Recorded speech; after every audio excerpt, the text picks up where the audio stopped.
નમસ્કાર વિદ્યાર્થી મિત્રો, બાયસેગની વ્યાખ્યાનમાળામાં આપ સર્વેનું અત્રેથી હું સ્વાગત કરું છું. લગભગ આપણે બધા અંતિમ તબક્કાની અંદર પહોંચી ગયા છીએ અને છેલ્લા લેક્ચરો હવે આપણે આયોજિત કરી રહ્યા છીએ. કેટલાક વિદ્યાર્થી મિત્રો પરીક્ષામાં બિઝી હશે, પરીક્ષા આપતા હશે, છતાં પણ જે અગત્યના ટૉપિક રહી જતા હોય એવા ટૉપિકને આવરવાની પૂરી કોશિશ કરી છે. આ વ્યાખ્યાનમાં આજે આપણે ગાર્ડન લેન્ડસ્કેપિંગ વિશેની થોડી વાત કરીશું. મારી સાથે અત્રે એમજી સાયન્સમાંથી મુલિયા સાહેબ ઉપસ્થિત છે. એ પણ આના વિશે થોડી માહિતી આપને પછીથી આપશે. તો આજનો જે ટૉપિક છે એ છે ગાર્ડન લેન્ડસ્કેપિંગ અને ડિઝાઇનિંગ. જનરલી સંસ્કૃતિ જ્યારથી વિકાસ પામી ત્યારથી માણસને રહેવા માટેની સારા રહેઠાણની જરૂરિયાત ઊભી થઈ. રોટી કપડાં મકાન જે આપણે કહીએ એ પ્રમાણે સંસ્કૃતિ વિકસતી ગઈ અને ધીમે ધીમે માણસ વિકાસ કરતો ગયો. સાથે સાથે એમને માનસિક શાંતિની પણ જરૂરિયાત પડવા લાગી. એમ કરતાં એમને એક શાંતિ આપે એવું જગ્યા કે સ્થળ ઊભું કરવાની ઈચ્છા થઈ અને ધીમે એમાંથી એક બગીચાનું સ્વરૂપ એમના મનમાં વિકસ્યું અને આ રીતે ગાર્ડન જે છે એ ગાર્ડન અસ્તિત્વમાં આવ્યો. સર્વ પહેલાં તો ગાર્ડન જે છે એ માણસને નેચરની નજીક લઈ જાય છે, કુદરતની નજીક લઈ જાય છે. પહેલાંના સમયમાં ટેકરીઓ ઉપર કે પર્વતીય પ્રદેશો ઉપર મહારાજાઓ જે હતા તેમના મહેલો બાંધતા અને કુદરતની સાથે એ આનંદથી રહેતા અને પોતાના મનની શાંતિ પ્રાપ્ત કરતા. પણ ધીમે સમય બદલાયો, શહેરીકરણ જેમ અસ્તિત્વમાં આવ્યું તેમ જગ્યાઓ ઓછી થતી ગઈ અને એક કન્સેપ્ટ મગજમાં ક્લિયર થવા માંડ્યો કે ગાર્ડન જે છે એ ગાર્ડનને હવે ડિઝાઇન કરવાની જરૂર છે. ઓછી જગ્યામાં કઈ રીતે વધારે સરસ નેચરને આપણે જાળવી શકીએ અને જોઈ શકીએ અને માણી શકીએ તેવા હેતુઓથી ઉમદા શાખાઓ જે છે અસ્તિત્વમાં આવી. એમાંની એક જે આ શાખા છે તેને આપણે ગાર્ડન ડિઝાઇનિંગ એન્ડ લેન્ડસ્કેપિંગ કહીશું. એ વન પાર્ટ ઓફ એન્જિનિયરિંગ છે. આમ જોવા જઈએ તો એ એક ડિઝાઇનિંગ છે, નકશો છે. નકશો બનાવી અને પછી કુદરતી રીતે અને કુદરતી વાતાવરણમાં અને કૃત્રિમ રીતે કઈ રીતે વનસ્પતિને સારી રીતે ઉછેરી શકાય જ્યાં માણસ ખૂબ જ આનંદ અને શાંતિ પ્રાપ્ત કરી શકે. તો ગાર્ડન એટલે શું એના વિશેની થોડી સમજ હું તમને આપું છું. દરેક સ્લાઇડ્સમાં આપણે જુદી સમજ આપીશું. તો સર્વપ્રથમ ગાર્ડન એટલે શું તેના માટે સ્લાઇડ નંબર 1 આપણે જોઈએ. ગાર્ડન કોને કહેવાય, મનુષ્ય ગાર્ડનમાં કઈ રીતે એનો સમય વિતાવી શકે, બધી જ માહિતીની છણાવટ આપણે કરીશું. મુલિયા સાહેબ, આપણે પ્રથમ સ્લાઇડ પ્રદર્શિત કરીએ. વિદ્યાર્થી મિત્રોને ખ્યાલ આવશે કે garden is A planned space usually outdoors set aside for the display, cultivation and enjoyment of plants and other forms of nature. સામાન્ય રીતે આપણે ગાર્ડનનો ખ્યાલ એવો જ હોય કે ઘરની બહાર આપણે જઈએ એટલે બગીચો હોય. સાંપ્રત સમયની અંદર જેમ વધારેમાં વધારે વિકાસ થતો જાય છે સેટલમેન્ટનો, સિટીનો, તેમ જગ્યાઓ ઘટે. ઘરની અંદર પણ ઇન્ડોર પ્લાન્ટ્સ ઉગાડીને ગાર્ડન બનાવી શકાય છે. એ જ રીતે ઘરની બહાર પણ આપણે ગાર્ડન બનાવી શકીએ છીએ. ગાર્ડન ડિઝાઇનિંગ જે છે ડિઝાઇનિંગ જુદી રીતે થાય અને જેથી કરી અને વધારેમાં વધારે સારો દેખાવ આપી શકાય. એટલા માટે ગાર્ડન ડિઝાઇનિંગ ઇઝ આર્ટ, એક કલા છે અને એ કલાની અંદર જુદી પ્રોસેસ જે છે એને અપનાવવામાં આવે છે અને એ ડિઝાઇન આખી ક્રિએટિવ હોય. દરેક બગીચાઓ જુદા છે અને એનો લેઆઉટ પ્લાન છે એ પણ અલગ હોય. એ રીતે ગાર્ડનનું લેન્ડસ્કેપિંગ તૈયાર થાય છે. Garden design may be done by the garden owner themselves or by professional of varying levels of experience and expertise. સામાન્ય રીતે પહેલાં તો માણસો પોતાની રીતે ગાર્ડન બનાવતા હતા, પણ સમય જતાં આવી રીતે જગ્યાનો મેક્સિમમ ઉપયોગ કરવા માટે એક્સપર્ટીઝની જરૂર પડી. એટલે કોઈ પણ વખત જો માણસ પોતાની રીતે આઈડિયા હોય તો બનાવી શકે અને જો આઈડિયા ન હોય તો એ કોઈ પણ એક્સપર્ટની મદદ પણ લઈ શકે. Next slide. ખાસ કરીને આપણે જોવા જઈએ તો પ્રોફેશનલ્સ જે બધા હોય, ડિઝાઇનર છે, એ બધા લેન્ડસ્કેપ આર્કિટેક્ટ્સ કહેવાય છે. એક પ્રકાર મેં તમને શરૂઆતમાં વાત કરી એમ એન્જિનિયરિંગનો જ એક પાર્ટ છે. તો એ આર્કિટેક્ચરો ડિઝાઇન બનાવી દે છે અને એ ડિઝાઇન પ્રમાણે એમાં સંમિશ્રણ પોતાનું લાવે છે. નહીં કે ખાલી ઈંટ અને પથ્થરોની દિવાલ, પણ એક નેચર, કુદરતી જે પ્લાન્ટ છે એ પ્લાન્ટનું એરેન્જમેન્ટ પણ હોય છે. એટલે આ જે લેન્ડસ્કેપ આર્કિટેક્ચર્સ હોય છે એમની પાસે હોર્ટિકલ્ચરનું નોલેજ પણ એટલું જ હોય છે.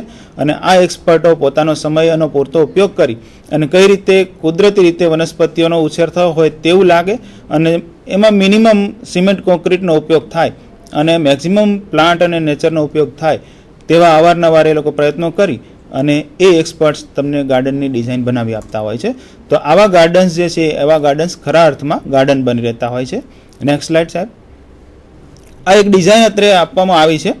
એનો વ્યૂ આપણે જોઈએ તો એરિયલ વ્યૂ ટાઈપનો છે અને એમાં જે રાઉન્ડેડ શેપના ગ્રીન કલરના મશરૂમ ટાઈપ દેખાય છે, મોટા વૃક્ષો છે અથવા તો એને આપણે કહીએ કે કટિંગ કરેલા, શેપ કરેલા, પ્રૂનિંગ કરેલા વૃક્ષો છે. ગ્રીન કલરનું જે બેકગ્રાઉન્ડ જે દેખાય છે એ લોન છે. થોડું સિમેન્ટ કોન્ક્રીટનું પણ એની અંદર મિશ્રણ કરવામાં આવેલું છે. નાના પેચીસ જે છે તે મહેંદીના અને ક્ષુપ પ્રકારના જે હોય એવા પ્લાન્ટ્સ છે અને કેટલાક જે નાના છોડ સ્વરૂપના હોય તેવા હોય. બેસવા માટે, ફરવા માટેના રસ્તાઓ, બેસવાની જગ્યાઓ વગેરે ડિઝાઇન કરી અને મેક્સિમમ એનો ઉપયોગ કરવામાં આવેલો છે. આ ડિટેલ ડિઝાઇનિંગની અંદર મેઝરમેન્ટ વગેરે બહુ જ એક્યુરેસીથી લેવામાં આવે છે. નકશામાં તમે જમણી બાજુની ઉપર જોઈ શકો છો, જેમાં દિશાનું નિર્દેશન કરેલું છે કે એમાં નોર્થ, ઈસ્ટ, વેસ્ટ, સાઉથ ચારે દિશાઓ બતાવી છે. આમ જોવા જાવ તો મકાનનો એક નકશો હોય એવા જ પ્રકારનો નકશો ગાર્ડનિંગનો પણ હોય છે. Next slide. હવે લેન્ડસ્કેપિંગ છે એ કઈ રીતે કરવામાં આવે છે?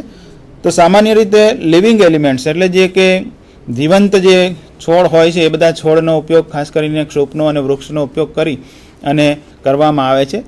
એના માટે જનરલ વર્ડ છે ફ્લોરા. કેટલાક પ્રાણીઓ જે હોય એ પ્રાણીઓનો પણ સાથે ઉછેર કરવામાં આવે, એના માટેના પણ રેસિડન્સની વ્યવસ્થા કરવામાં આવે તો એને ફૌના કહેવામાં આવે છે. પક્ષીઓ હોય એના માટેની એવિયરી હોય એવી પણ વ્યવસ્થાઓ કરવામાં આવતી હોય છે. તો સામાન્ય રીતે ફ્લોરા અને ફાઉનાનું કોમ્બિનેશન જે છે એ કોમ્બિનેશનના કારણે આખો જે ગાર્ડન છે એ ગાર્ડન તૈયાર થતો હોય છે.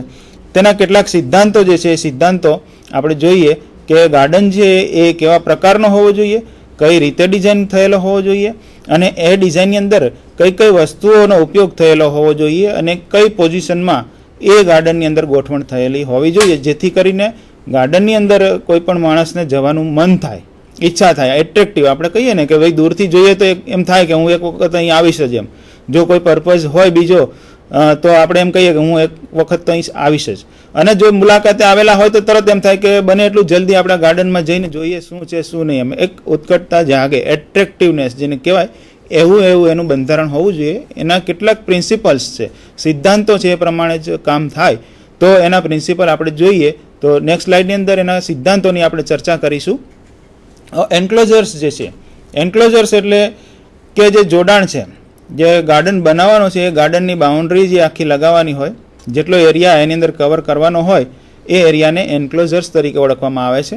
અને સામાન્ય રીતે એની બોર્ડર જે હોય એ બોર્ડર જુદા જુદા મટીરિયલ્સથી બનાવવામાં આવે છે.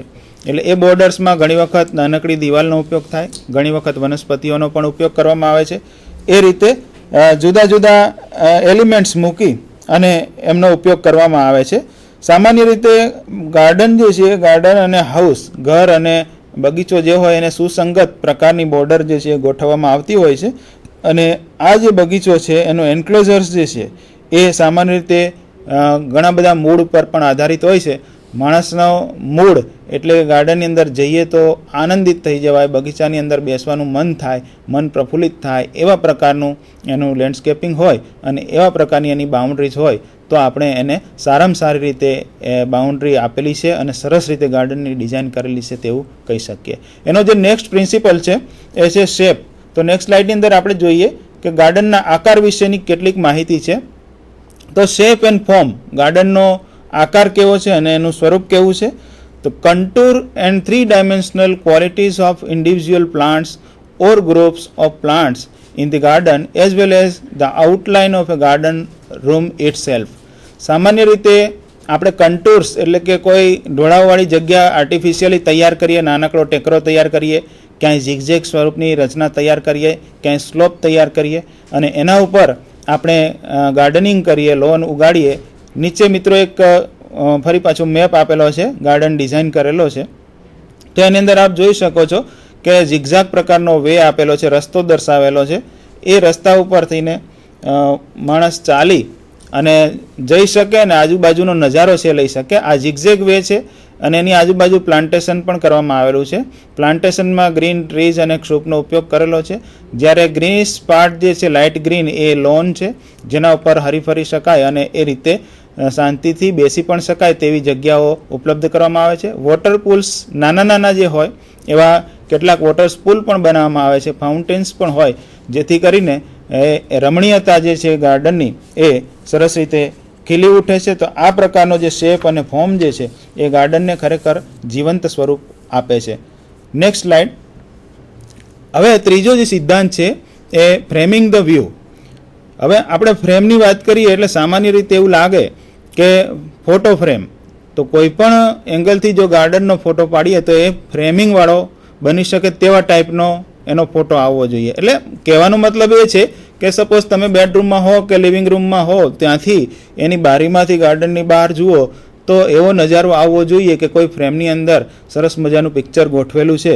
તો એ ફ્રેમિંગ વ્યૂ છે એ ડાયરેક્ટિંગ attention to an object or view by screening out surrounding distraction while creating a visually balanced and organized composition. તો આ પ્રમાણેનું એક કમ્પોઝિશન છે અને જેમાં તમને એટ્રેક્શન થાય કે ચલો પહેલાં આ જોઈ લઈએ. એમ રૂમની અંદર જઈએ તો રૂમના વોલ પીસ જોવાને બદલે એની કાચની બારીમાંથી ગાર્ડનમાં તરત નજર જાય અને ત્યાં નજર આપણી સ્થિર થાય, એવા પ્રકારનું ગાર્ડનની ડિઝાઇનિંગ માટેની આ ચોથી ફોર્મ્યુલા છે. એનો સિદ્ધાંત છે કે framing of view. Next slide. મુખ્ય જે છે એન્ટ્રી છે. હવે એન્ટ્રન્સ. સામાન્ય રીતે આપણે એન્ટ્રી જે છે એન્ટ્રીમાં દરવાજો મૂકતા હોઈએ, ગેટ મૂકતા હોઈએ, તો એ એન્ટ્રી છે એ એવી રીતે ડિઝાઇન કરેલી હોવી જોઈએ કે એન્ટ્રન્સમાં એવું કે first impression is the last impression આપણે જેમ કહીએ એમ ગાર્ડનમાં પણ એન્ટ્રન્સ એ એની ફર્સ્ટ ઇમ્પ્રેશન છે. જો દૂરથી જોવામાં આવે તો એનું એન્ટ્રન્સ એટ્રેક્ટિવ હોય તો તરત જ આપણને એની અંદર જવાનું મન થાય, મુલાકાત લેવાનું મન થાય તેવું હોવું જોઈએ. સામાન્ય રીતે એ આપણે કહીએ કે શરૂઆત છે, એમ એન્ટ્રન્સ છે એ શરૂઆત છે અને શરૂઆત સારી તો બધું સારું એવું કહી શકાય કે વેલ બિગિનિંગ ઇઝ હાફ ડન. એટલે આપણને એટલી મજા આવે અંદર એન્ટ્રન્સ થવાની કે ભાઈ અંદર સારું એવું પ્લાન્ટેશનની ડિઝાઇન સરસ હશે, મુલાકાત લઈએ. તો એ પ્રમાણે એન્ટ્રન્સ હોવું જોઈએ. અને એન્ટ્રન્સ સામાન્ય રીતે સિમ્બોલિક સાઇનવાળું હોય કે જે તમને સતત વેલકમ કરતું રહેતું હોય એવું લાગવું જોઈએ. એન્ટ્રન્સ એવું નહીં કે ભાઈ કોઈ બાજુમાંથી નીકળી જાય તો ખબર બી ના પડે કે અહીંયા ગાર્ડન હતો કે નહોતો. એમ બોર્ડ લગવાની જરૂર ના પડે કે અહીંયા ગાર્ડન છે એવું નહીં, પણ ઓલવેઝ વેલકમિંગ હોવું જોઈએ. એમ કે સતત આપણને બોલાવતું હોય કે ભાઈ તમે આવો, ગાર્ડન માણો, બેસો. એવી રીતના વેલકમિંગ એન્ટ્રન્સની પણ જરૂર પડતી હોય છે. ગાર્ડન એન્ટ્રન્સ જે છે સામાન્ય રીતે એવી રીતના બનાવેલું હોવું જોઈએ કે એ યુનિટી એની અંદર હોવી જોઈએ, યુનિટિવલી. એમ આખું ગાર્ડન અને હોમ, ઘર અને બગીચો બે અલગ અલગ પડી જાય એવું પણ નહીં. કોઈના ઘરે આપણે જઈએ તો સામે ગાર્ડન એવી રીતે હોવો જોઈએ કે એ જુદો છે એવું નહીં, ઘરની સાથે એટેચ થયેલો છે બગીચો એવું લાગે, એટલે પોતાનું જેને કહી શકાય ને એવું લાગવું જોઈએ. એ પ્રકારનું ગાર્ડનની ડિઝાઇનની આપણે તૈયારી રાખવી જોઈએ. તો એન્ટ્રન્સ છે બહુ જ મહત્ત્વનો ભાગ ભજવે છે. જેટલું એન્ટ્રન્સ સરસ અને એટ્રેક્ટિવ હોય એટલું જ ત્યાં ગાર્ડનમાં આપણને બેસવાનું, જવાનું મન થાય અને એટલું સરસ રીતે આપણે એને નિરીક્ષણ પણ કરી શકીએ. ત્યાર પછીની સ્લાઇડની અંદર આપણે જોઈએ તો એ પછીનો પ્રિન્સિપલ જે છે એ ફોકલ પોઈન્ટનો છે. Positioning N object to draw the I and to create a feature of attention. તો સામાન્ય રીતે ફોકલ પોઈન્ટ માટે એવું કહેવાય છે કે બગીચો એવી રીતે બનાવેલો હોવો જોઈએ, ગાર્ડન એવી રીતે ડેવલપ કરેલો હોવો જોઈએ કે મેક્ઝિમમ કોર્નર કવર થાય. કોઈ પણ જગ્યાએથી તમે જુઓ, કોઈ પણ તમારા લોકેશનમાંથી, બેડરૂમમાંથી જુઓ કે ડ્રોઈંગમાંથી જુઓ, તો મેક્ઝિમમ ગાર્ડનનો એરિયા છે એ કવર થતો હોવો જોઈએ. એ પ્રકારનો ફોકલ પોઈન્ટ તૈયાર થયેલો હોવો જોઈએ, જેને કેન્દ્ર બિંદુ આપણે કહી શકીએ છીએ. ત્યાર પછીનો પ્રિન્સિપલ જે છે એ સ્ટ્રક્ચર્સનો છે અને structure is A variety of constructed feature within the garden. Generally આપણે એવું જોતા હોઈએ કે સ્ટ્રક્ચર એટલે શું. એમ તો બગીચાઓની અંદર હવે તો એક્સપર્ટ્સ બગીચાઓ તૈયાર કરે છે અને આ બધા એક્સપર્ટ્સ બગીચાઓ તૈયાર કરે એટલે આપણે અવારનવાર કોઈ જગ્યાએ જતા હોઈએ તો એની મુલાકાત લઈ અને જોતા હોઈએ છીએ. સામાન્ય રીતે કોઈ મોટું બાંધકામનું ક્ષેત્ર હોય અથવા તો કોઈ મોટી સોસાયટી ડેવલપ થયેલી હોય, કોઈ નવી ટાઉનશીપ ડેવલપ થતી હોય તો મિત્રો તમે પણ મુલાકાત લીધી હશે અને જોયું હશે કે બગીચાની અંદર સ્ટેચ્યુઓ ગોઠવેલા હોય છે, કેટલીક ચેર્સ ગોઠવેલી હોય, કેટલાક વુડન મટીરિયલ હોય એના દ્વારા બનાવેલું મટીરિયલ પણ ગોઠવેલું હોય, જેથી કરીને આપણે ત્યાં બેસી શકીએ, જોઈ શકીએ, માણી શકીએ. તો અહીંયા ફોટોગ્રાફની અંદર તમને જુદા જુદા મટીરિયલથી બનાવેલી ડિઝાઇન જે છે એ ડિઝાઇનો બધી આપેલી છે, જે વેરિયસ સ્ટ્રક્ચર કઈ રીતે તમારે કલાત્મક અને સુંદર રીતે બનાવી અને ગોઠવણ કરી શકાય એના માટેનું છે. નેક્સ્ટ સ્લાઇડ આપણે જોઈએ કે એના પછીનો જે પ્રિન્સિપલ છે એ શું કહેવા માગે છે. તો કલર જે છે એ ઓર્કેસ્ટ્રિંગ the color petals in the garden through the selection and arrangement of plants and objects. સામાન્ય રીતે કલરની ચોઈસ એવી હોવી જોઈએ કે જે કલર એટ્રેક્ટિવ લાગે, એકબીજામાં ભળી ન જાય તેવા કલર પેલેટ્સ એટલે કે એવા પ્લાન્ટ સિલેક્ટ કરવાના કે જેના પુષ્પો જે છે, ફૂલ છે એ એટ્રેક્ટિવ હોય અને ડિફરન્ટ કલરના હોય, જેથી દૂરથી જોઈએ તો પણ આપણને સરસ મજાનું રંગીન અને એક આયોજનપૂર્વકનું જે એરેન્જમેન્ટ કહી શકાય એવા પ્લાન્ટ આપણને લાગવા જોઈએ. અને સામાન્ય રીતે દરેક ઋતુ પ્રમાણે અલગ અલગ દ્રશ્ય તૈયાર થાય. એમ જોઈએ કે ઉનાળાની અંદર તો બધા જ એવી વનસ્પતિ હોય કે ઉનાળાની અંદર પુષ્પો ખરી પડે અને પર્ણો ખરી પડે તો ઉજ્જળ લાગે, વેરાન લાગે. પણ બગીચાનું આયોજન એવું હોય કે ઉનાળાની અંદર જે ફ્લાવરિંગ આપતી વનસ્પતિ હોય એ પણ હોય અને શિયાળાની હોય અને 12 માસી ફ્લાવરિંગ આપે એવી ત્રણેય વનસ્પતિઓનું, પ્લાન્ટ્સનું એવી રીતે સંમિશ્રણ કરેલું હોવું જોઈએ કે કોઈ પણ ઋતુમાં આ જે ઉદ્યાન કે બગીચો છે તે શુષ્ક લાગવો જોઈએ નહીં, સતત જીવંત લાગતો રહે. એટલે દરેક સિઝન પ્રમાણે પુષ્પો ખીલે અને દરેક સિઝનમાં અલગ અલગ કલર પેલેટ્સ અથવા તો કલર પેચીસ આપણને જોવા મળે અને જે ખાસ કરીને આપણને આનંદદાયક અને નેચરલ વાતાવરણ તરફ લઈ જતા હોય છે. તો નેક્સ્ટ સ્લાઇડની અંદર હવે આપણે એક સિદ્ધાંત બીજો લઈએ. તો એ સિદ્ધાંતની અંદર છે ટેક્સચર. એ સ્લાઇડમાં આપણે દર્શાવીએ છીએ ટેક્સચર કેવા પ્રકારનું હોવું જોઈએ. તો સામાન્ય રીતે ટેક્સચર એટલે એનું બંધારણ છે. તો ટેક્સચર છે એ પેટર્ન અને રિધમ પ્રમાણેનું, using surface characteristics, recognise motifs and the cadence created by the spacing of object as element of design. એટલે સામાન્ય રીતે જે ડિઝાઇન આપણે બનાવી હોય એ ડિઝાઇન પ્રમાણે એ હોવું જોઈએ અને લોકો જ્યાં અવર જવર ન હોય તેવી લોકો સિવાયની જગ્યા જે હોય લોકો સિવાયની જગ્યા પ્રમાણે ડિઝાઇન થયેલું હોવું જોઈએ. એટલે આપણે શું રેસિડન્સ જે હોય એના કરતાં થોડું જુદું, લોકો બેસે ત્યાં હરે ફરે એ બધું બરાબર, પણ એના ડ્રોઈંગ રૂમ જેવું કે એવું ના હોવું જોઈએ. એ ટાઈપની ડિઝાઇન કરી અને આખું ટેક્સચર અને પેટર્ન એની તૈયાર થાય. ડ્રોઈંગ રૂમ જેવી કે બેડરૂમ જેવી ટેક્સચર કે પેટર્ન ત્યાં ના આપી શકાય. ગાર્ડનની અંદર આપવા માટે જુદા જુદા પાથવેસ બનાવવાના હોય, એની ડિઝાઇન જુદી જુદી બનાવવાની હોય, એની ટાઇલ્સ જે છે એને પણ જુદા જુદા ડિઝાઇનિંગ હોય એ પસંદ કરવામાં આવે છે અને એને એ રીતે એરેન્જમેન્ટ કરવામાં આવે છે. તો એ પ્રમાણેના ટેક્સચર તૈયાર થાય અને ટેક્સચર તૈયાર કરી અને પછી એ ગાર્ડન શોભી ઉઠે એવી ડિઝાઇન એની તૈયાર કરવાની હોય છે. નેક્સ્ટ જે સિદ્ધાંત છે એના પછીનો abundance and ample to overflowing quality created by the generous use of plants and materials. તો સામાન્ય રીતે નેચરનો સીન ક્યારે આવે? તમે જોઈ શકો છો કોઈ ટેકરી ઉપર જાઓ તો એક આખો પેચ હોય તો ગુલાબી રંગનો, બધા ગુલાબી પુષ્પો હોય. તો કોઈ જગ્યાએ જાઓ તો પીળા રંગના પુષ્પો ધરાવતું જાય. આખી એક કેટેગરી હોય કે કેટેગરી પ્રમાણે કમ્યુનિટી હોય, બધા એક સરખા પ્લાન્ટ હોય. તો બગીચામાં પણ એવો નેચરલ લુક આપવાનો છે, નેચરલ, કે જેની અંદર એક સરખા કલરની વનસ્પતિઓ, એક સરખા પર્ણો ધરાવતી વનસ્પતિઓના પેચીસ બહુ બહોળા પ્રમાણમાં છૂટથી ઉપયોગ કરવામાં આવે, જેથી કરીને એના પેચીસ જે છે એ નેચરલ ઉગેલા હોય એવું લાગે, નેચરલ વેજીટેશન, મેનમેડ આર્ટિફિશિયલ નહીં લાગવું જોઈએ. કોઈ પ્લાન્ટ કે કુંડા કે એવી રીતે નહીં ગોઠવવા જોઈએ કે જે આપણને નેચરલ ના લાગે. એટલે ખૂબ જ સરળ રીતે વધારે ને વધારે પ્રમાણમાં વનસ્પતિઓનો ઉપયોગ કરવાનો અને એ પ્લાન્ટ્સનો ઉપયોગ કરી અને એ વનસ્પતિનો ઉપયોગ કરી અને સરસ મજાના પેચીસ ઊભા કરી શકાય અને બહુ જ નેચરલ આપણને લાગવું જોઈએ કે કુદરતી રીતે આ વનસ્પતિ ઉગી નીકળેલી છે અને આપણે સરસ જગ્યાએ બેઠા છીએ એવો આહલાદક અનુભવ થાય તો એ ટ્રુ સેન્સમાં ગાર્ડન કહી શકાય. એના પછીની જે સ્લાઇડ છે નેક્સ્ટ સ્લાઇડ, એ નેક્સ્ટ સ્લાઇડ આપણને વિમ્સી વિશે સિદ્ધાંત વિશે સમજાવે છે. તો વિમ્સી એટલે શું? તો સામાન્ય રીતે તરંગી ધૂની આપણે કહીએ એ વિમ્સી કહેવાય. Elements of light and heart fancy. તો મનની અંદર જે આપણે કહીએ છીએ કે ફેન્સી હોય એ બધી ફેન્સીને આપણે ભ્રાંતિ કહીએ, કલ્પના કહીએ. આ બધી જે કલ્પનાઓને સાકાર કરવા માટેની આ પ્લેસ. તો જુદા જુદા સ્વરૂપના સ્ટેચ્યુ તમને અહીંયા 2 ફોટોગ્રાફ બતાવેલા છે. એ બંને ફોટોગ્રાફ, મુલિયા સાહેબ એક ફોટોગ્રાફ જુઓ, એની અંદર એક સ્ટેચ્યુ મૂકેલું છે. એ સ્ટેચ્યુમાં આપણે જોઈએ છીએ કે એક લેડીનું સ્ટેચ્યુ છે અને દૂરથી આપણને જોતા હોય એવું લાગે કે મુલાકાતીઓને એ ખૂબ જ બારીકાઈથી નિરીક્ષણ કરે છે. તો આપણને પણ ત્યાં જવું ગમે. અને બીજી બાજુ એક થીમ છે, તો મશરૂમ ટાઈપનો એક થીમ છે અને એ પ્રમાણે એની આખી વિમસી બનાવવામાં આવેલી છે. તો આમ જુદા જુદા થીમ ને કલ્પનાઓ જે હોય એ પ્રમાણે આપણે સ્ટેચ્યુસ બનાવી શકીએ, મૂકી શકીએ.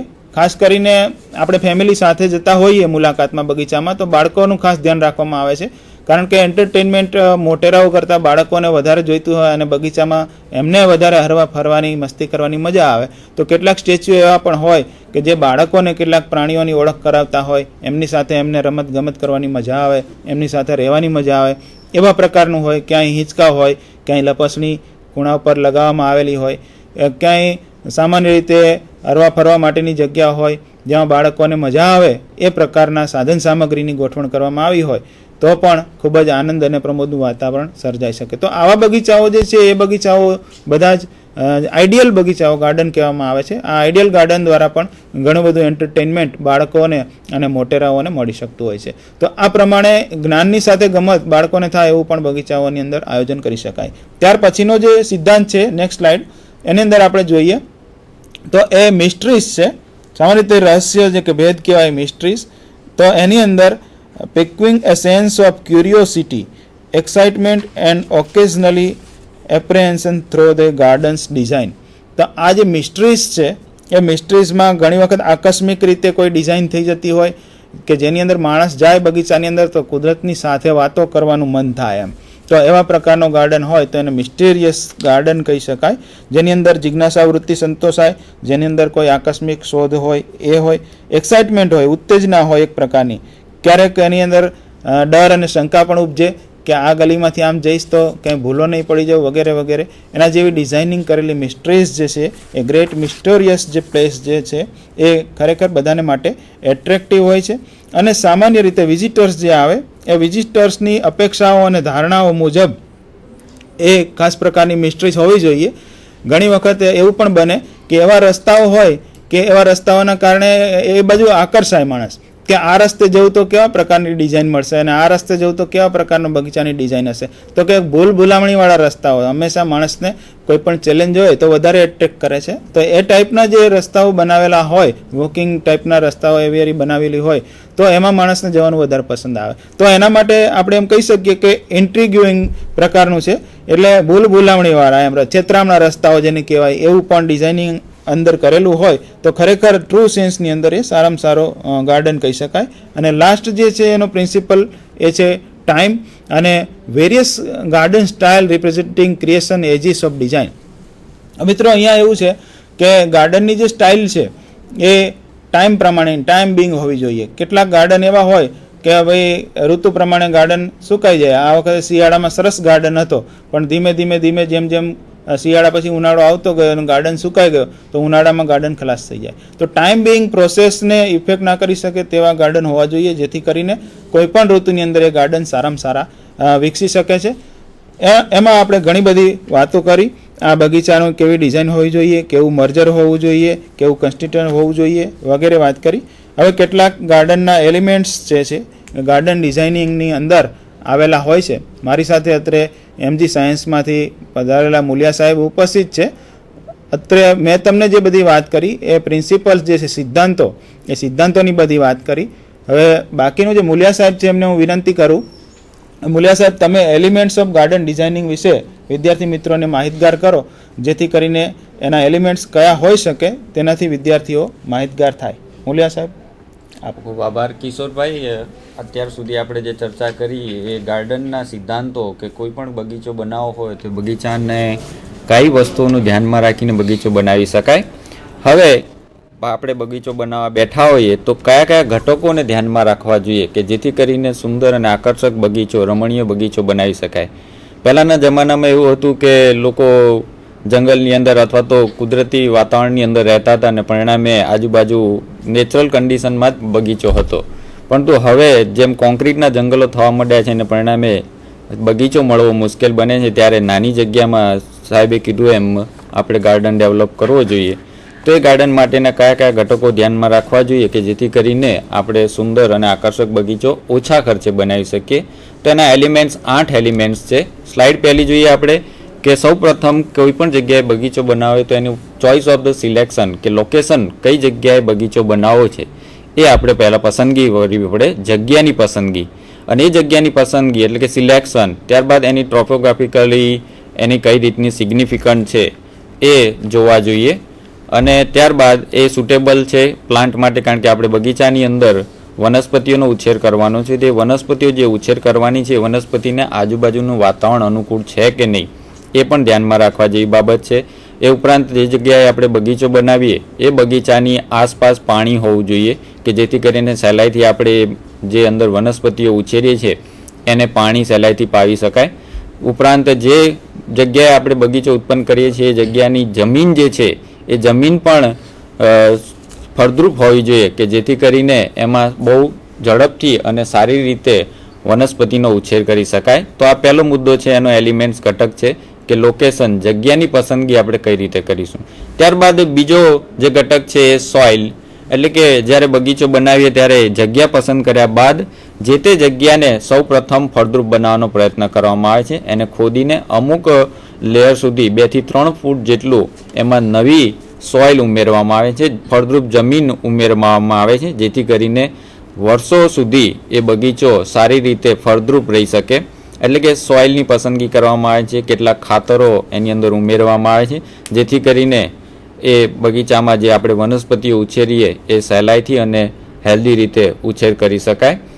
તો આ રીતે આપણે એમાં સોઇલનો ઉપયોગ કરવામાં આવે છે. અત્યારે કમ્પોઝ ખાતરનો ઉપયોગ કરવામાં આવે છે. તો એ રીતે જમીન સારી રીતે બનાવવામાં. એ ઉપરાંત સાહેબે કીધું એ પ્રમાણે કેટલીક વાર બગીચામાં ટેકરી ઉત્પન્ન કરવી હોય અથવા તો ફાઉન્ટેન ડેવલપ કરવો હોય તો એવી જગ્યાએ પથ્થરોનું ચણતર કરવું જોઈએ કે જેથી કરીને એ ઊંચી જગ્યા કરી શકાય, ટેકરી કરી શકાય અને એની ઉપર લોન વાવી શકાય. અથવા તો વોકિંગ પાથ કે જે આપણે કહીએ છીએ હરવા ફરવા માટેની જગ્યા બનાવી હોય તો એ જગ્યા માટે કોન્ક્રીટનું નીચે બેઝ તૈયાર કરવો પડે. તો એ રીતે સૌ પ્રથમ જ્યારે લેન્ડસ્કેપ આર્કિટેક્ટ છે ડિઝાઇન તૈયાર કરે ત્યારે કેટલી જગ્યાએ વનસ્પતિનો ઉછેર થશે, કેટલી જગ્યાએ આપણે વોકિંગ પાથ રાખીશું અથવા તો કેટલીક જગ્યાએ બિલ્ડિંગ બનાવીશું, સ્ટ્રક્ચર બનાવીશું અને એના આધારે આપણે એ જગ્યાની પસંદગી કરીને એ પ્રમાણે જમીનનું નિયંત્રણ કરવામાં આવે છે. ત્યારબાદ ત્રીજો મુદ્દો જે છે ઘટક છે એને બાઉન્ડ્રીઝ કહેવામાં આવે છે. કોઈ પણ જગ્યાએ આપણે બગીચો ઉત્પન્ન કરીએ ત્યારે બગીચામાં બિલ્ડિંગ હોય, બિલ્ડિંગની બાજુમાં બગીચો હોય તો બંને વચ્ચે એક ડિફરન્શિએશન ઊભું કરવું હોય, જુદાઈ ઊભી કરવી હોય તો વનસ્પતિ દ્વારા અથવા તો કોઈ પણ પ્રકારના સ્ટ્રક્ચર દ્વારા તમે એને છૂટું પાડી શકો. પણ એ રીતે છૂટું પાડવાનું કે બંને એકબીજા સાથે સામ્યતા ધરાવતા હોય છે, બંને અલગ ના થઈ જવા જોઈએ. તો એ રીતે બાઉન્ડ્રી લાઇન તમે વનસ્પતિ દ્વારા અથવા તો ફેન્સિંગ દ્વારા અથવા તો કોઈ પણ પ્રકારના સ્ટ્રક્ચર દ્વારા બાઉન્ડ્રી ડેવલપ કરવામાં આવે, પ્લોટિંગ કરવામાં આવે અને દરેક પ્લોટિંગની આજુબાજુ જો બાઉન્ડ્રી ડેવલપ કરવામાં આવે તો દરેક જગ્યાનું એક મહત્ત્વ ઊભું થાય છે. કારણ નહીંતર શું થાય, જો બાઉન્ડ્રી આપણે ના ડેવલપ કરીએ તો બગીચામાં ભેળસેળિયું વાતાવરણ હોય એવું લાગે કે અમુક જગ્યાએ લોન હોય ને એની જોડે જોડે વચ્ચે નાના નાના ફૂલ છોડવાળા છોડ હોય તો એ આકર્ષક લાગતું નથી. તો એના માટે બાઉન્ડ્રીઝ ડેવલપ કરવી જરૂરી છે ઘટક. ત્યાર પછીનો જે ચોથો ઘટક છે ઓલ્ટરનેટિવ સરફેસિંગ. સામાન્ય રીતે આપણે બગીચાની અંદર જો આપ જોઈ રહ્યા છો કે બાઉન્ડ્રીઝ જે રીતે ડેવલપ કરવામાં આવી છે કે જેથી કરીને સહેલાઈથી બગીચામાં દરેક વસ્તુ વનસ્પતિ છે, પેચ છે એ અલગ તારવી શકાય છે. વચ્ચે વચ્ચે કોન્ક્રીટના બેઝ તૈયાર કરવામાં આવે છે કે જેથી કરીને એ સારી રીતે ઉત્પન્ન થાય એનું વાતાવરણ. ત્યારબાદ ઓલ્ટરનેટિવ સરફેસિંગ કે સામાન્ય રીતે આપણે જોઈએ કે વનસ્પતિઓ વાવીએ એની સાથે સાથે કેટલાક વખત આકર્ષણ ઊભું કરવા માટે વોકિંગ પાથ ડેવલપ કરીએ છીએ. જે વોકિંગ પાથ આપણે અહીંયા ફોટામાં તમે જોઈ શકો છો કે અત્યારે વોકિંગ પાથની સાથે સાથે મોડર્ન ગાર્ડનિંગમાં કેટલાક એવા આકારો જોડે જોડેનું મિશ્રણ કરવામાં આવે કે જેથી કરીને એનું આકર્ષણ નવું ઉત્પન્ન થાય. અથવા તો દરેક જગ્યાએ વનસ્પતિ ન વાવી હોય તો ખડકો અથવા તો પથ્થરોનું ગોઠવણ કરી અને એની વચ્ચે વચ્ચે નાના નાના છોડ પ્રકારની વનસ્પતિ જો ઉછેરવામાં આવે તો એક નવું આકર્ષણ ઊભું થાય છે જેથી કરીને ગાર્ડનમાં અલગ પ્રકારની એક જગ્યા ઉત્પન્ન કરી શકાય. તો એને ઓલ્ટરનેટિવ સરફેસિંગ કહેવાય. ખાસ કરીને અત્યારે નાના નાના પથ્થરો આવે જેને પેબલ્સ કહેવામાં આવે છે, એ પથ્થરોનો ઉપયોગ કરવામાં આવે છે. તો એ રીતે આપણે ઓલ્ટરનેટિવ સરફેસિંગ કરીએ. અથવા તો જો વનસ્પતિઓ વાવેલી હોય, લોન વાવેલી હોય તો લોનની સાથે કેટલુંક રફ સ્ટ્રક્ચર જો ડેવલપ કરવામાં આવે તો એ વન ટાઈપ ઓફ બાઉન્ડ્રી છે જેથી કરીને એ પ્લોટિંગ અલગ તારવી શકાય છે. એ જ રીતે ત્યારબાદ જે ઘટક આવે છે એ પ્લાન્ટિંગ ડિઝાઇન. અહીંયા તમને જોવા મળશે કે અગાઉ પણ બતાવે છે મેં તમને સ્કેચ, કે પહેલાં જે ફોટોગ્રાફ્સ છે એની અંદર જે વસ્તુ આપણે ઉછેરવાની છે એ વસ્તુમાં ઝાડ, ક્ષુપ, છોડ અને નાની નાની જગ્યાઓ, જે બાકીની જગ્યાઓ છે ત્યાં સ્ટ્રક્ચર ઊભું કરવાનું છે. તો સામાન્ય રીતે આપણે પ્લાન્ટિંગ ડિઝાઇન એવી હોવી જોઈએ બગીચાની કે કિનારી તરફના ભાગમાં ખાસ કરીને વૃક્ષ પ્રકારની વનસ્પતિઓ હોય જે ઊંચાઈ ધરાવતી હોય. વચ્ચેના ભાગમાં છે એ લોનનો વાવેતર કરવામાં આવે અને એની ઝાડ અને લોનની વચ્ચે નાની ક્ષુપ પ્રકારની વનસ્પતિઓનો જો ઉછેર કરવામાં આવે તો એ ગાર્ડનમાં દરેકને પ્રકાશ પણ સારી રીતે મળે, એનો ઉછેર પણ સારી રીતે થાય અને તમને ફરવાની પણ મજા આવે. અહીંયા બીજા ફોટોગ્રાફ્સમાં તમે જોઈ શકો છો કે ઘરની બહારના ભાગમાં જે ગાર્ડન બનાવે છે તો વચ્ચેના ભાગમાં રસ્તો રાખવામાં આવે છે અને બંને બાજુ ગાર્ડન ડેવલપ કર્યો છે અને સામેના સાઈડમાં વોટરપૂલ ડેવલપ કર્યો છે જે બગીચાની એક અલગ શોભા કરે. અને બગીચામાં વોટરપૂલની બાજુમાં બેસવા માટેની જગ્યા ઊભી કરવામાં આવે તો સહેલાઈથી તમે આરામથી સમય પસાર કરી શકો તમારો. ત્યારબાદનો જે ઘટક છે એને ગાર્ડન ફર્નિચર. અત્યાર સુધી આપણે જે જીવંત વસ્તુઓનો ઉપયોગ કર્યો બગીચામાં, વનસ્પતિઓ અને ત્યારબાદ છોડ પ્રકારની, ક્ષુપ પ્રકારની અથવા તો વૃક્ષ પ્રકારની વનસ્પતિઓનો ઉછેર કરવામાં આવે. એ સાથે સાથે ઓલ્ટરનેટિવમાં જે છે એ ગાર્ડન ફર્નિચર. પહેલાંના વખતમાં એવું હતું કે ગાર્ડન ફર્નિચરમાં ખાસ કરીને બગીચામાં બાકડા મૂકવામાં આવતા હતા. નાનું બાળક હોય ત્યારે એ રમવા માટે બગીચામાં જાય, જ્યારે એ યુવાન થાય ત્યારે કંઈક અલગ પર્પઝથી બગીચામાં બેસવા જાય છે. જ્યારે એ પુખ્ત બને છે ત્યારે હેલ્થ કોન્શિયસ થવાથી બગીચામાં વોકિંગ કરવા જાય છે અને જ્યારે ઉંમરલાયક થાય, રિટાયર્ડ થાય ત્યારે પોતાનો બાકીનો સમય પસાર કરવા માટે બગીચામાં જાય છે. તો આપણે બગીચાની અંદર એવી વ્યવસ્થા ગોઠવવી જોઈએ કે જેથી કરીને દરેક ઉંમરની વ્યક્તિ એ બગીચામાં આવે તેના માટે એક વિશિષ્ટ જગ્યા ઉત્પન્ન થયેલી હોય. તો બાકડા ખાસ કરીને મૂકવામાં આવે પહેલાંના વખતમાં. અત્યારે મોડર્ન ડિઝાઇનિંગમાં વુડ કાર્વિંગ કરીને એમાંથી ડિઝાઇન ડેવલપ કરી કે જે બગીચામાં એક સ્ટેચ્યુ જેવું પણ કામ કરે અને સાથે સાથે બેસવાની પણ જગ્યા ઊભી કરે. એ ઉપરાંત ઘણી વખત પથ્થરોનું ગોઠવણી એ રીતની કરવામાં આવે કે જેથી કરીને વચ્ચે વચ્ચે વનસ્પતિ પણ હોય અને પથ્થર હોય જેમાં બેસી પણ શકે લોકો અને વનસ્પતિનો પણ ઉછેર થઈ શકે. ટેબલ અને ચેર, તમારો હોમ ગાર્ડન હોય તો એમાં ટેબલ અને ખુરશીઓનું મૂકવેલું હોય તો ઘણી વખત તમે સાંજે બેસીને શાંતિથી સમય પસાર કરી શકો. નાના બાળકો માટે હિંચકાની વ્યવસ્થા હોય, લપસણીની વ્યવસ્થા હોય તો બગીચામાં જ્યારે કુટુંબ સાથે તમે ફરવા ગયા હોય ત્યારે એ કુટુંબ સાથે ગયા હોય ત્યારે આપણે પુખ્ત વયના હોય તો આપણે બાકડે બેસીને સમય પસાર કરી શકીએ. બાળકો લોનની અંદર રમીને એ સમય પસાર કરી શકે. તો એ રીતે બગીચાની અંદર વ્યવસ્થા થયેલી હોય તો એમાં બધાને આનંદ બગીચામાં આવે. એના પછીનો જે ઘટક છે એ ઘટક ગાર્ડન ફર્નિચર અહીં તમે જોયું. ત્યારબાદનો ઘટક જે છે એ સનલાઇટ. ખાસ કરીને જ્યારે બગીચાનો ઉછેર કરવામાં આવે છે ત્યારે બગીચાની અંદર પ્રકાશ પૂરતા પ્રમાણમાં મળે છે કે નહીં એ ધ્યાનમાં રાખવાનું હોય. સામાન્ય રીતે જ્યારે બગીચાની ડિઝાઇન તૈયાર કરવામાં આવે ત્યારે એવી જગ્યાની પસંદગી કરવાની આવે કે જે જ્યાં 4 થી 6 કલાક સૂર્યપ્રકાશ પૂરતા પ્રમાણમાં જે તે વનસ્પતિને મળવો જોઈએ જેથી કરીને વનસ્પતિનો ઉછેર સારી રીતે થાય. એ ઉપરાંત 3 ઘટકો ખાસ જવાબદાર છે વનસ્પતિના ઉછેર માટે: ફોટોસિન્થેસિસ, ફોટોટ્રોપિઝમ અને ફોટોપિરિયોડિઝમ. પ્રકાશ સંશ્લેષણની ક્રિયા વનસ્પતિ કરે. એટલે કે ગાર્ડન ડિઝાઇન કરીએ ત્યારે દેહ ધર્મ વિદ્યાની દ્રષ્ટિએ વનસ્પતિને શું જરૂરિયાતો છે એનું પણ ખાસ ધ્યાન રાખવું જોઈએ. તો પ્રકાશ સંશ્લેષણ કરવા માટે વનસ્પતિને પૂરતા પ્રમાણમાં સૂર્યપ્રકાશ મળશે તો જ એ સારી રીતે ઉછેર થશે એનો. અને એ જ રીતે ફોટોટ્રોપિઝમ એ એવું ઘટક છે કે જેમાં વનસ્પતિ હંમેશા સૂર્યપ્રકાશ તરફ વિકાસ પામે છે. તો બગીચાની ડાયરેક્શન એવી હોવી જોઈએ કે 24 કલાકની અંદર જે 12 કલાક સૂર્યપ્રકાશ મળે અથવા તો એના કરતાં ઓછા સમયનો મળે ત્યારે દરેક વનસ્પતિને પૂરતા પ્રમાણમાં સપ્રમાણમાં જો સૂર્યપ્રકાશ મળશે તો જ બધી બાજુથી વનસ્પતિનો ઉછેર થશે. નહીંતર એવું થશે કે જો એક જ બાજુથી સૂર્યપ્રકાશ આવતો હશે તો વનસ્પતિ એ તરફ જ વિકાસ પામશે, જ્યારે પાછળના ભાગમાં એ ગાર્ડન વ્યવસ્થિત વિકાસ નહીં પામે. એટલે કે સાહેબે જેમ કીધું એમ ફોકલ પોઈન્ટ અથવા તો સિમેટ્રિકલ હોવું જોઈએ ગાર્ડન. તો એના માટે આ ખાસ જરૂરી છે કે સૂર્યપ્રકાશ પણ પૂરતા પ્રમાણમાં સારી રીતે મળે એ રીતે ગાર્ડનનું ડિઝાઇનિંગ કરવી જોઈએ. એ ઉપરાંત સૂર્યપ્રકાશ સિવાયનું બીજું ઘટક જે છે એ ઘટકને આપણે આર્ટિફિશિયલ લાઇટ કહીએ છીએ, લાઇટિંગ.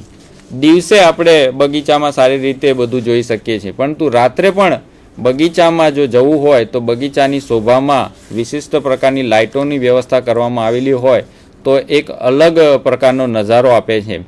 એના માટે આપણે આર્ટિફિશિયલ લાઇટનો ઉપયોગ કરીએ છીએ. સામાન્ય રીતે બગીચામાં 3 પ્રકારની લાઇટનો ઉપયોગ થાય છે. એક સિક્યુરિટી લાઇટ જે છે, સેફ્ટી લાઇટ, જે વોકિંગ પાથ બનાવ્યો એ વોકિંગ પાથ ઉપર નીચેના ભાગમાંથી જો લાઇટ પડતી હોય તો જે કંઈ મુલાકાતી છે એ સહેલાઈથી રસ્તો શોધી શકે એ માટેની સેફ્ટી લાઇટિંગ કરેલી હોય છે, જે અન્ય વનસ્પતિ ઉપર પડતી ના હોય, ફક્ત વોકિંગ પાથ ઉપર પડતી હોય. ત્યારબાદ અપ લાઇટિંગ જે છે એ અપ લાઇટિંગ જે વૃક્ષ પ્રકારની વનસ્પતિ છે, વૃક્ષ પ્રકારની વનસ્પતિઓ રાત્રે જોવી હોય, એનો આકાર અને કદ જોવું હોય તો અપ લાઇટ એટલે કે ઉપર લાઇટ પડતી હોય તો રાત્રે વૃક્ષની આપણે કેનોપી જોઈ શકીએ છીએ. નેક્સ્ટ સ્લાઇડમાં હું તમને બતાવું કે કઈ રીતે લાઇટિંગનો ઉપયોગ કરીને તમે ગાર્ડનની અંદર અલગ આકાર અથવા તો ઓપ આપી શકો છો. પહેલાંના વખતમાં ખૂણામાં તમે જોઈ શકો એવો લેમ્પનો ઉપયોગ થતો હતો. અત્યારે મોડર્ન જમાનાની અંદર જે મોડર્ન ગાર્ડનિંગ ડિઝાઇન થાય છે એમાં વિશિષ્ટ આકાર ધરાવતા લાઇટ સોર્સનો ઉપયોગ કરવામાં આવે છે, જે બગીચામાં શોભા પણ આપે છે અને દિવસે શોભા આપે અને રાત્રે પ્રકાશ આપે એ રીતે. અહીંયા તમે જોઈ શકો છો કે નીચેના ભાગમાં જે લાઇટ છે એ લોનને અને નાની છોડ પ્રકારની વનસ્પતિ છે એને લાઇટિંગ આપે છે. જ્યારે અપ લાઇટિંગની જે મેં વાત કરી એ ઉપરના ભાગમાં લાઇટ પડતી હોય ત્યારે વૃક્ષના છેક ટોચ સુધી એ પ્રકાશ જાય અને વૃક્ષનો ઓપ આખો બદલાઈ જાય છે, આકાર જે તમને સ્પષ્ટ જોવા મળે છે. ઘણીવાર આપણે દિવાળીની અંદર અથવા તો ક્રિસમસની અંદર ઝાડ ઉપર રોશનીનું આયોજન કરીએ છીએ, તો એ રોશની દ્વારા વનસ્પતિનું જે કદ છે કદનો, આકારનો અને સુંદરતાનો અનુભવ રાત્રે પણ કરી શકીએ છીએ. તો આ રીતે લાઇટિંગ સોર્સ એ પણ એક મહત્ત્વનું બગીચાનું ઘટક છે, જેના દ્વારા આપણે એનો ઉછેર કરી શકીએ. તો આ ઘટકો આપણે જે જોયા એ બગીચામાં કયા કયા ઘટકોને ધ્યાનમાં રાખીને એનો વિકાસ અથવા તો ડેવલપમેન્ટ કરી શકાય બગીચાનો. ત્યારબાદ ખાસ કરીને જ્યારે ડેવલપમેન્ટ કરવું હોય ત્યારે 2 પ્રકારના ગાર્ડન છે. એક ફોર્મલ ગાર્ડન કે જેની અંદર આપણે એશિયાટિક ગાર્ડન જે છે ફોર્મલ ગાર્ડન છે. સામાન્ય રીતે આપણે એમાં કોઈ ડિઝાઇન નથી કરતા, કોઈ એક ખૂણામાં સામાન્ય રીતે ધાર ઉપર વૃક્ષોનું વાવેતર કરીએ, વચ્ચેના ભાગમાં શું પ્રકારની વનસ્પતિ હોય અને સેન્ટરમાં તમે એક સ્ટેચ્યુ મૂકી દો અથવા તો ફાઉન્ટેન મૂકી દો અને લોનનું વાવેતર એની આજુબાજુ કરો. જ્યારે બીજા પ્રકારનું જે ગાર્ડનિંગ છે ઇનફોર્મલ અથવા તો એસિમેટ્રિકલ ગાર્ડન કે જેની અંદર અલગ અલગ ખૂણાની અંદર અલગ અલગ પ્રકારનું વાતાવરણ ઊભું કરવામાં આવે છે, થીમ ગાર્ડનિંગ જેને આપણે કહીએ છીએ. એક અલગ થીમ દ્વારા ગાર્ડનિંગ કરવામાં આવે છે. આપણે અહીંયા ઇન્ડિયાની અંદર જે ગાર્ડનિંગ થાય છે એને ફોર્મલ ગાર્ડનિંગ તરીકે આપણે ઓળખીએ છીએ. અને ફોર્મલ ગાર્ડનિંગમાં આપણે નેક્સ્ટ સ્લાઇડમાં જોઈએ તો ફોર્મલ ગાર્ડનિંગ જે કરવાનું છે એ કઈ રીતે, એમાં કયા કયા ઘટકો ધ્યાનમાં રાખવા જેવા છે. એક તો એની અંદર ટેરેસ, ત્યારબાદ ટોપિયરી, સ્ટેચ્યુઅરી, હેજ, પેટ્રી, પરગોલા, પેવેલિયન અને લેન્ડસ્કેપિંગ. તો સૌપ્રથમ પહેલું ઘટક જોઈએ આપણે લક્ષણ, તો ટેરેસ. અહીંયા તમને ફોટામાં જોવા મળશે કે બગીચાની અંદર જ્યારે આપણે ઉછેર કરીએ વનસ્પતિઓનો તો એની સાથે સાથે કોન્ક્રીટનું અથવા તો અલગ વુડન ચિપ્સનો ઉપયોગ કરીને એક સરફેસ ડેવલપ કરવામાં આવે છે, જે બગીચાને અને ઘરને જુદું પાડે છે. બગીચાની જે ઊંચાઈ છે એના કરતાં ઉપર અથવા તો નીચેના ભાગમાં આ પ્રકારનું સ્ટ્રક્ચર ટેરેસ ડેવલપ કરવામાં આવે, જેથી કરીને જે બગીચાની માટી છે એ બગીચાની માટી અથવા તો વસ્તુઓ છે એ આ ટેરેસમાં ના આવે અને બંનેને ઇઝીલી તમે ડિફરન્શિએટ કરી શકો અને બગીચામાં તમે બેસીને આ ટેરેસવાળી જગ્યાએ બેસીને સહેલાઈથી બગીચાનો આનંદ લઈ શકો. તો ટેરેસ જેવું ઘટક જે છે એના દ્વારા તમે કોન્ક્રીટ અથવા તો વુડ ચિપ્સનો અથવા તો પેબલ્સનો ઉપયોગ કરીને આવી જગ્યા ઊભી કરી શકો, જેમાં તમે ખુરશી અને ટેબલની ગોઠવણી કરી શકો અથવા તો પાર્કિંગ સ્પેસ ડેવલપ કરી શકો બગીચાની અંદર. તો એ અલગ ઘટક તરીકે ઉપસી આવે છે. ત્યારબાદનું જે ઘટક છે એ ટોપિયરી. વનસ્પતિ આપણે જે વાવેતર કરીએ છીએ, વાવેતર કર્યા બાદ ઘણી વખત એનું કટિંગ કરવું જરૂરી છે. ધારો કે વૃક્ષો છે તો વૃક્ષોનું વાવેતર કર્યા પછી જો એને સમયાંતરે એનું કાપણી ના કરવામાં આવે, પ્રૂનિંગ ના કરવામાં આવે, ટ્રીમિંગ ન કરવામાં આવે તો વજન વધવાથી એ વૃક્ષ પડી જાય. અથવા તો ક્ષુપ પ્રકારની જે વનસ્પતિ છે ક્ષુપ પ્રકારની વનસ્પતિને સમયાંતરે જો કટિંગ ના કરીએ તો એનો ઉછેર જે છે અવ્યવસ્થિત થાય. પરંતુ એની જગ્યાએ જો એને સમયાંતરે કટિંગ કરવામાં આવે, પ્રૂનિંગ કરવામાં આવે અથવા તો ટ્રીમિંગ કરવામાં આવે તો એ વનસ્પતિની જાડાઈમાં અથવા તો એની જગ્યામાં વધારો ના થાય અને પરિણામે લાંબા સમય સુધી એ વનસ્પતિને ત્યાં રાખી શકાય. કારણ કે બગીચામાં જે ક્ષુપ પ્રકારની અને વૃક્ષ પ્રકારની વનસ્પતિ છે પરમેનન્ટ પ્લાન્ટ્સ છે. એ પ્લાન્ટ્સ તમે એકવાર વાવ્યા પછી એને ખસેડી શકતા નથી, કારણ કે જો ખસેડવા જઈએ તો આજુબાજુના વાતાવરણમાં જે વનસ્પતિઓ અથવા તો આજુબાજુની જગ્યાએ જે વનસ્પતિઓ છે એને નુકસાન પહોંચે. એટલા માટે એનું ટ્રીમિંગ અથવા તો પ્રૂનિંગ કરવું પડે અને મોડર્ન ડિઝાઇનિંગમાં એને ટોપિયરી તરીકે ઓળખવામાં આવે છે. અહીં ફોટોગ્રાફમાં તમે જોઈ શકો છો કે વનસ્પતિમાં ફ્રેમિંગ કરી, વાયરિંગ કરીને વનસ્પતિનો એ રીતે ઉછેર કરવામાં આવે કે કોઈ પણ પ્રાણી અથવા તો કોઈ વસ્તુ તમે એને ઊભી કરી શકો છો એમાંથી કટિંગ દ્વારા.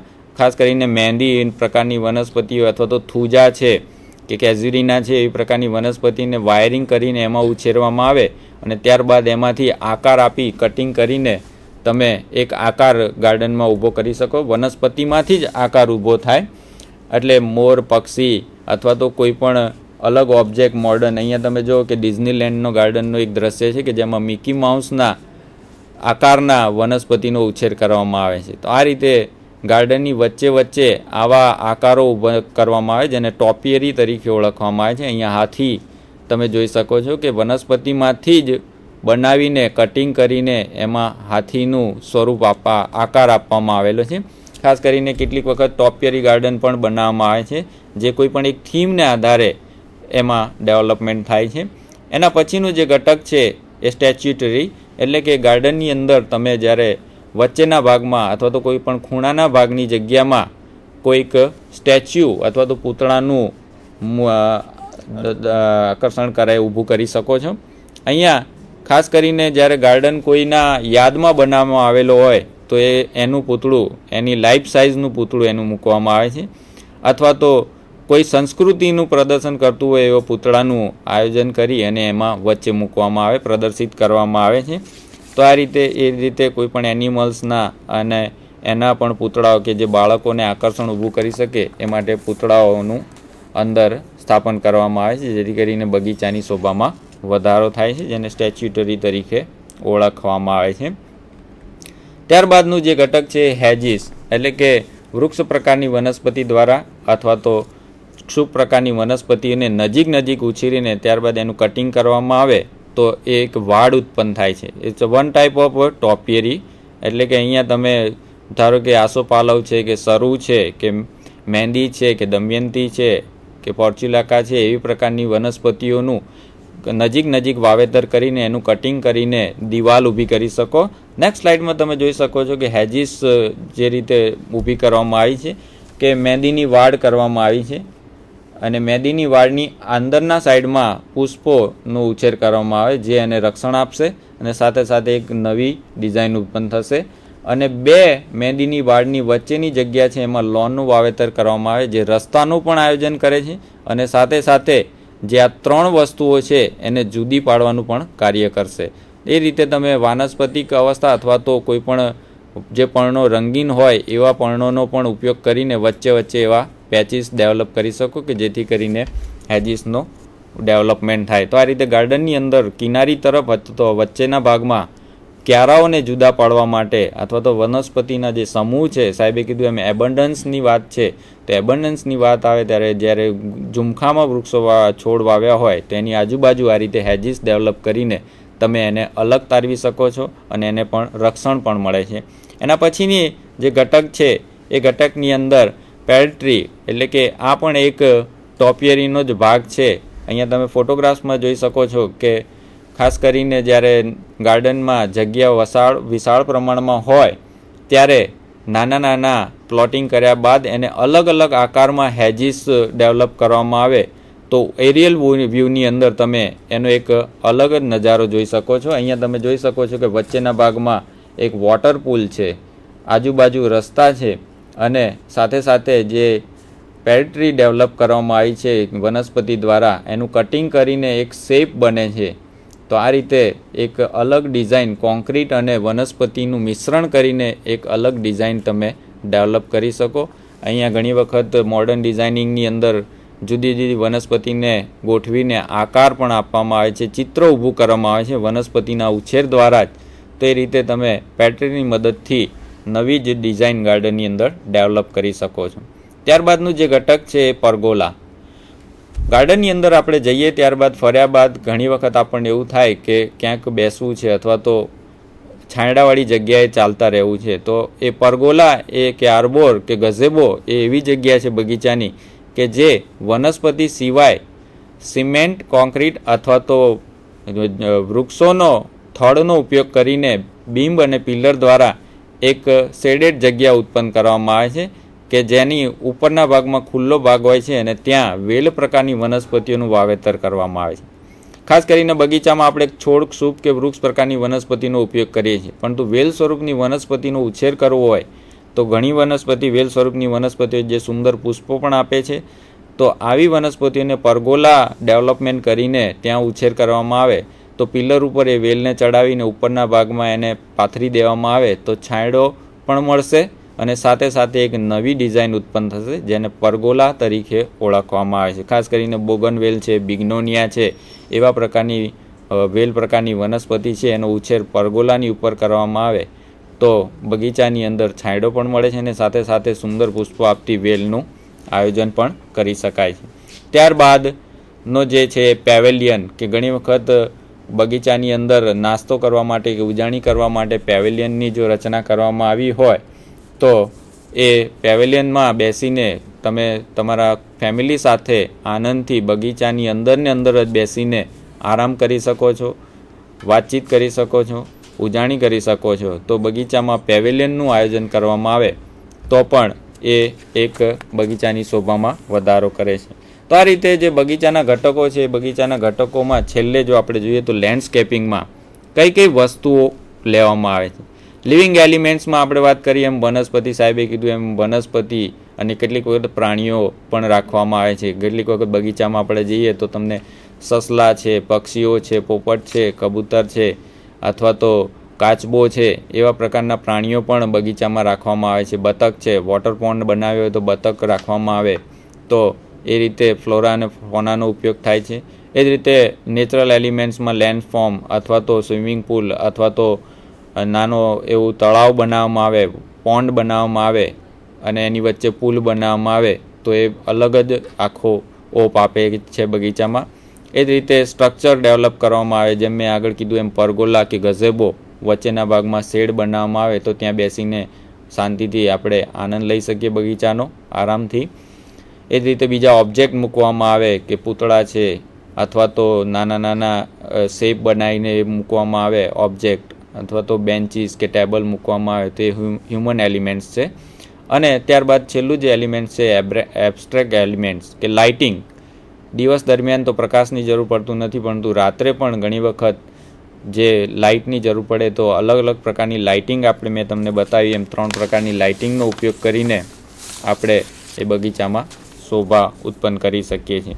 કેટલાક બગીચાનું તમને નિદર્શન કરું કે વિશિષ્ટ પ્રકારના બગીચા હોય છે વનસ્પતિને આધારે અથવા તો કોઈ પણ થીમને આધારે બગીચા ઉત્પન્ન થાય છે, બોટનિકલ ગાર્ડન કે.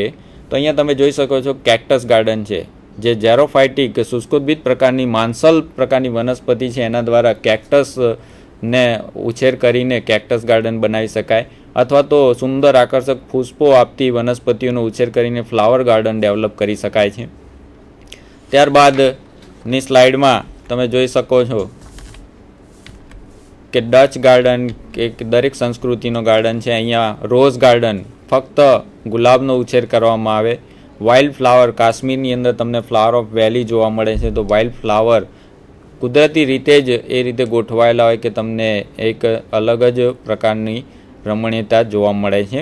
એ ઉપરાંત બોન્સાઈ ગાર્ડન, અત્યારે આપણી પાસે જગ્યા ઓછી હોય તો એ જગ્યામાં વૃક્ષોનો ઉછેર કરવો હોય તો બોન્સાઈ ડેવલપ કરીને બોન્સાઈ ગાર્ડન કરાય છે. ચાઇનીઝ ગાર્ડન કે જે અલગ જ ચાઇનીઝ સંસ્કૃતિનું પ્રદર્શન કરે છે. ત્યારબાદ મુગલ ગાર્ડન, આપણા રાષ્ટ્રપતિનો જે ગાર્ડન છે એને મુગલ ગાર્ડન કે મુઘલ સંસ્કૃતિનું પ્રદર્શન કરતો હોય એવો ગાર્ડન છે. પર્શિયન ગાર્ડન છે કે જેમાં ખાસ કરીને પામ. આ બોટનિકલ ગાર્ડન છે. સબ્જેક્ટને આધારે ગાર્ડન જો ડેવલપ કરવામાં આવે તો એને બોટનિકલ ગાર્ડન, અને લેટેસ્ટ જે ગાર્ડન છે એને હાઇડ્રોપોનિક ગાર્ડન, કે જ્યાં જમીનની જમીન વગર પાણીની અંદર જ કન્ટેનરની અંદર વનસ્પતિનો ઉછેર કરીને આપણે ગાર્ડન ડેવલપમેન્ટ કરી શકીએ. તો આ રીતે મિત્રો આપણે ગાર્ડનનું ડિઝાઇન કઈ રીતે કરવી, એમાં લેન્ડસ્કેપિંગ કઈ રીતે કરવું એનો આપણે માહિતી મેળવી. સમયના અભાવે વધારે તમને સ્લાઇડ બતાવી શક્યા નથી, પરંતુ આ તમને આછી રૂપરેખા આપી કે તમારે જો ઘરની આજુબાજુ અથવા તો તમે જે જગ્યાએ કામ કરતા હોય એની આજુબાજુ જો તમારે સુંદર વાતાવરણ ઊભું કરવું હોય તો કઈ રીતે ગાર્ડન ડિઝાઇન કરી શકાય એનો તમને ખ્યાલ આપવામાં આવે છે. થેન્ક યુ મુલિયા સાહેબ. ખૂબ સરસ. વિદ્યાર્થી મિત્રોને પ્લાન્ટની પસંદગી કઈ રીતે કરવી ત્યારથી માંડી અને કઈ રીતે ગાર્ડન ડિઝાઇનિંગ અને એનું ડેવલપમેન્ટ અને એનું કઈ રીતે નિરાકરણ લાવવું અને કઈ રીતે ગાર્ડનને સારી રીતે આપણે વિકાસ કરી શકીએ એના માટેના એલિમેન્ટ્સ, ઘટકો જમીનથી માંડી અને સરસ મજાની માહિતી વિદ્યાર્થી મિત્રોને આપી છે. આશા રાખું છું કે બધા જ વિદ્યાર્થી મિત્રોને આ માહિતી પરીક્ષાલક્ષી અને ખૂબ જ મદદરૂપ થશે. મુલિયા સાહેબ, અહીં પધારવા માટે આપનો પણ આભાર માનું છું. વિદ્યાર્થી મિત્રોને પણ પરીક્ષા માટે બેસ્ટ ઓફ લક. ધન્યવાદ. ફરી મળીશું આવતા બુધવારે. નમસ્કાર મિત્રો. નમસ્કાર.